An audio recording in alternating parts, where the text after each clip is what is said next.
आज हम इस बात पे बात करना चाहते हैं कि बचपन से अब तक हमने जो किताबें पढ़ी हैं उन किताबों का हमारे व्यक्तित्व निर्माण में क्या योगदान रहा है। बचपन से अब तक हर विचारधारा से जुड़ी हुई किताबें पढ़ डाली हैं। नंदन, चंदा मामा, बालक, बहुत छोटी छोटी उम्र में इन सारी पत्रिकाओं को पढ़ते थे। उनसे मनोरंजन होता था, भाषा भी सुधरती थी। और फिर धीरे धीरे बाद में सारिका, धर्मयुग, साप्ताहिक हिंदुस्तान, ये सब पढ़ना शुरू हो गए और किताबों की दुनिया में भी कदम रख लिया। भगवती चरण वर्मा, प्रेमचंद, शरद चंद्र, रविन्द्रनाथ टैगोर, यशपाल, धर्मवीर भारती, दुनिया भर के लेखकों को पढ़ डाला। अधिकतर बातें समय बिताने के लिए या मनोरंजन के लिए ही थी लगता है, क्योंकि उनका आपके जीवन में क्या असर पड़ा। आप तो अपनी लगी बंधी सामाजिक संरचनाओं के बीच ही यंत्रवत चलते रहे। कभी सोचिएगा इस बात पर।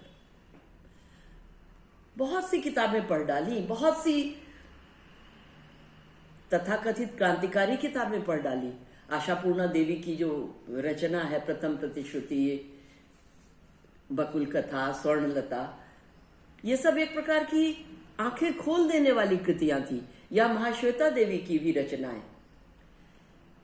लेकिन बहुत बार हमें लगता है कि लेखक अपनी बात कहने के बहाने कोई एक विचारधारा हमें पिला रहा है, कोई विचारधारा हमारी घुट्टी में डाल रहा है। वो लेखक के निजी विचार होते हैं, और या वह अपने लेखन को एक औजार बनाकर अपनी विचारधारा के प्रचार के लिए उस लेखन का इस्तेमाल करता है। तो कभी कभी हमें लगता है कि कहीं हमारा ब्रेन वॉश तो नहीं हो रहा है। मुझे वामपंथी विचारधारा बहुत ज्यादा आकर्षित करती थी। बहुत पहले हमने वामपंथ से जुड़ी हुई यशपाल की कहानियां, प्रेमचंद की कहानियां, उनमें भी दलितों और तथाकथित व्यवस्था के अत्याचारों के बारे में हमें बहुत कुछ जानने को मिला, पढ़ने को मिला। बाद में जब हमने एन रैंड को पढ़ा तो उस विचारधारा ने भी मुझे बहुत प्रभावित किया। वो एक वामपंथ से बरक एक अलग विचारधारा थी। और जब हमने जॉर्ज ऑरवेल को पढ़ा, जिनका एक बहुत ही मशहूर उपन्यास है 1984 यानी 1984, जिसमें उन्होंने भविष्य में होने वाले वामपंथी विचारधारा के एक बहुत ही विकराल रूप का वर्णन किया है। हमें बर्टोल्ड ब्रेख्ट भी अच्छे लगते हैं, लेकिन उनकी विचारधारा कुछ और है। तो अगर हम साहित्य को साहित्य के लिए पढ़ते हैं तो हमें अच्छा लगता है, हम खुश होते हैं।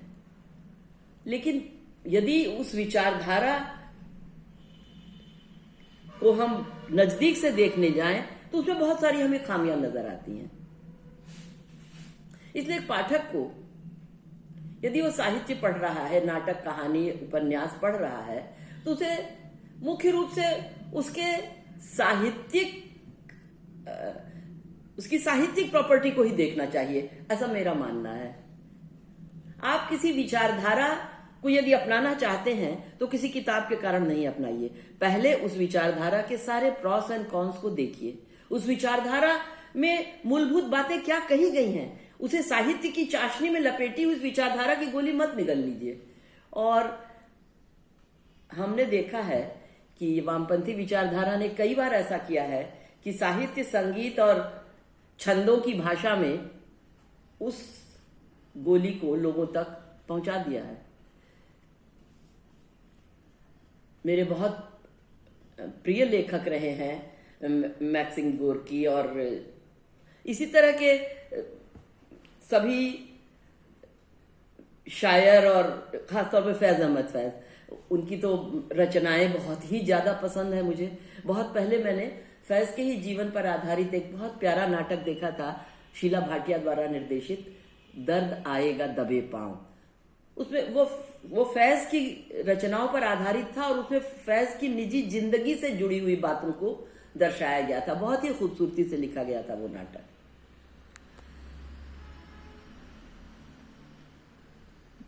बात यह है कि जब हम कोई साहित्य पढ़ते हैं या संगीत या शायरी या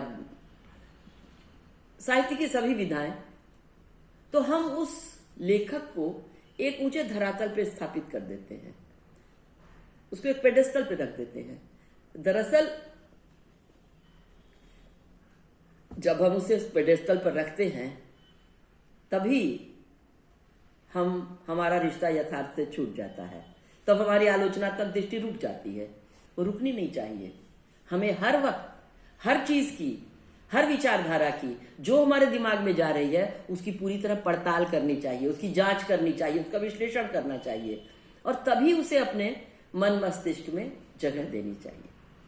अभी हाल में हमने एक किताब पढ़ी, उसके लेखक है राजीव मिश्रा और उस किताब का नाम है विशैला वामपंथ। विशैला शब्द से ही लग रहा है कि वो वामपंथ की आलोचना करेंगे। वैसे राजीव मिश्रा पेशे से एक डॉक्टर है और वो इस तरह साहित्य रचना नहीं किया करते हैं।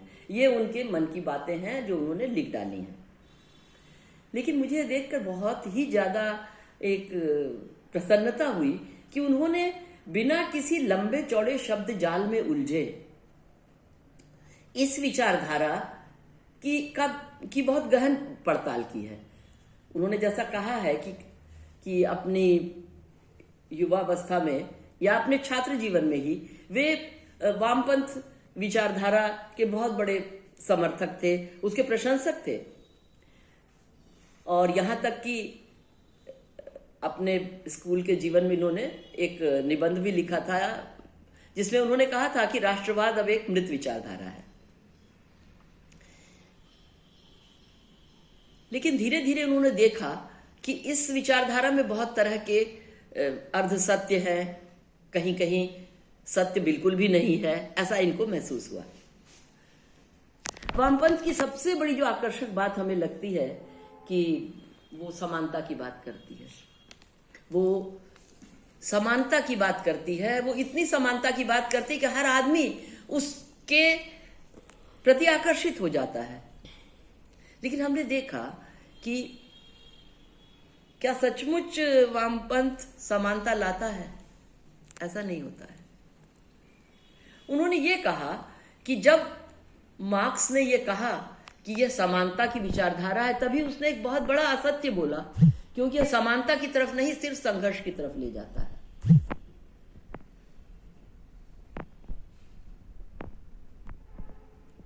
एक वामपंथ का एक बहुत प्रसिद्ध नारा है, हर जोर जुल्म की टक्कर में हड़ताल हमारा नारा है। और फिर बाद में इस नारे को बदला भी गया कि हर जोर जुल्म की टक्कर में संघर्ष हमारा नारा है।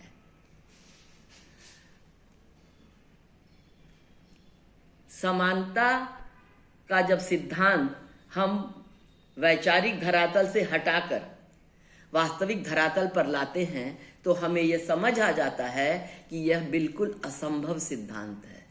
यह एक ऐसा सिद्धांत है जिसे सचमुच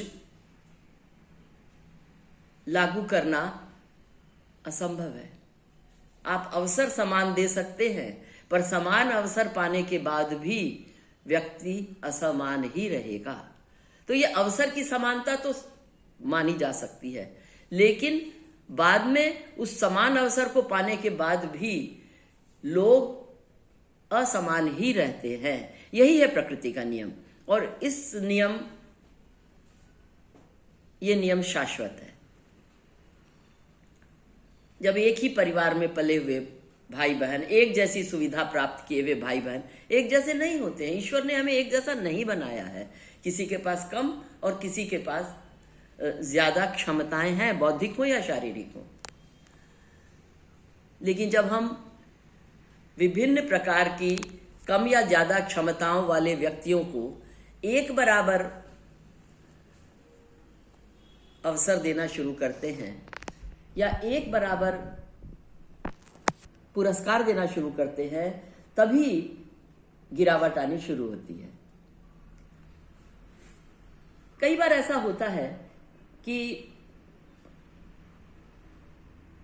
कोई भी रचना ऊपर से लगती है कि ये किसी ऊंचे आदर्श की बात कर रही है, लेकिन दरअसल उसका छुपा हुआ एजेंडा कुछ और होता है।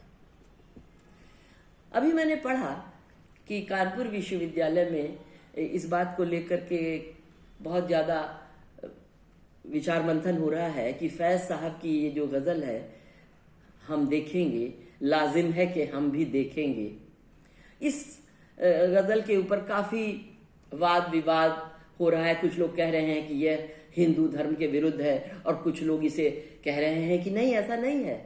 अभी मैंने मनोज मुंतशिर का भी एक वीडियो देखा जिसमें उन्होंने फैज साहब की इस गजल को डिफेंड करते हुए कहा है कि ये इसकी सही विश्लेषण ये है, और उन्होंने कहा कि विभाजन के बाद फैज साहब पाकिस्तान चले गए एक सेक्युलर पाकिस्तान की रचना के लिए। तो मुझे मनोज मुंतशिर जी का ये वाक्य ही अपने आप में एक विरोधाभासी वाक्य लगा कि यदि वे धार्मिक आधार पे बने हुए एक देश के निर्माण के बाद उसे सेक्युलर बनाने की आशा में एक सेक्युलर देश को चले गए, ये अपने आप में ही एक विचित्र बात लगती है। और उनकी इसी नज्म को नूरजहां की आवाज में मैंने सुना है, जो बहुत ही अच्छी लगती है, अभी भी सुनना बहुत अच्छा लगता है, या कई गायिकाओं ने उसे गाया है। आप YouTube में जाइए तो अनेकानेक गायिकाओं ने इसे गाया है। इसे एक सहगान के रूप में मैंने देखा, छात्रों का दल भी एक गा रहा है, और ये भी हमने YouTube पर ही देखा। लेकिन यदि आप इस रचना को विश्लेषित करें तो इसमें एक स्वर्णिम भविष्य की बात की जाती है। लाजिम है कि हम भी देखेंगे, हम देखेंगे। तो वो लाजिम है जो हम भी देखेंगे, वो जो भविष्य की बात की जाती है, ये भविष्य की बात कुछ गले नहीं उतरती कि जब ऐसा होगा, जब वैसा होगा, जब सब कुछ बदल जाएगा, जब गरीब गुरबे लोग मसनद पे बिठाए जाएंगे, तो अंत में तमन्ना उसी मसनद की आ जाती है। और इसके अंत में अंतिम पैराग्राफ में वो कहते हैं कि जब नाम रहेगा अल्लाह का, जो सभी जगह मौजूद है, यानी वो हाजिर भी है, नाजिर भी, जो मंजर भी है। तो ये सारी बातें जब हम पढ़ते हैं या हम एक बहुत ही मधुर आवाज में जब सुनते हैं तो उस वक्त एक जादू सा हमारे ऊपर आ जाता है। लेकिन जब आप इसे विश्लेषित करने बैठिए, जब वो कहते हैं कि बुत उठवाए जाएंगे, जब वो ये कहते हैं कि अल्लाह का नाम ही बाकी रहेगा, तो ये सारी बातें सुनकर के लगता है कि आप संगीत और शायरी में इतना डूब चुके होते हैं कि आपका विश्लेषक मन उस वक्त शांत रहता है, सोया हुआ रहता है। लेकिन आप सचमुच अगर इस पूरी नज्म को ठीक से पढ़ें तो आपको समझ में आ जाता है कि लेखक कहना क्या चाहता है। इसी तरह वामपंथ से जुड़ी हुई बहुत सी रचनाओं को मैंने अब देखा तो मुझे लगा कि ये तो मुझे एक विचारधारा की तरफ ले जा रहे हैं, और हम शायद उस विचारधारा की तरफ बिना सोचे समझे नहीं जाना चाहते। इसलिए मेरा आप लोगों से यही कहना है कि जब हम कोई साहित्य पढ़ें, जब हम कोई भी रचना पढ़ें, कहानी, कविता, उपन्यास या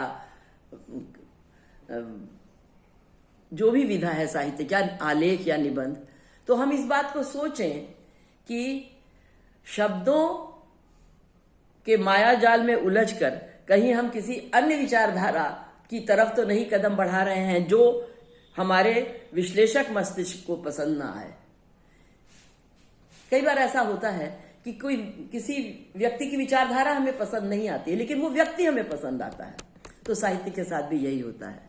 तो जब हमें कोई लेख बहुत अच्छा लगता है, जब हमें कोई उपन्यास बहुत अच्छा लगता है, तो हम धीरे धीरे उस विचारधारा को भी आत्मसात करना शुरू करते हैं, जबकि हमारा तार्किक मन उस विचारधारा को स्वीकार नहीं करता है। इसलिए जो कुछ भी हम पढ़ें उसे सोच समझ के पढ़ें। कहीं ऐसा न हो कि उस अध्ययन में आप अपने तार्किक मन को पीछे छोड़कर साहित्य की दुनिया में इतनी दूर चले जाएं कि आप एक ऐसी विचारधारा के पास पहुंच जाएं जो आप सचमुच नहीं जाना चाहते हैं जिसके पास। इस बात पे भी सोचिएगा, क्योंकि हमारा जो साहित्य है, जो किताबें लिखी जा रही हैं, उन किताबों के पीछे मकसद क्या है, इस चीज को भी अच्छी तरह समझना हर पाठक के लिए बहुत ज्यादा जरूरी है। धन्यवाद। नमस्कार।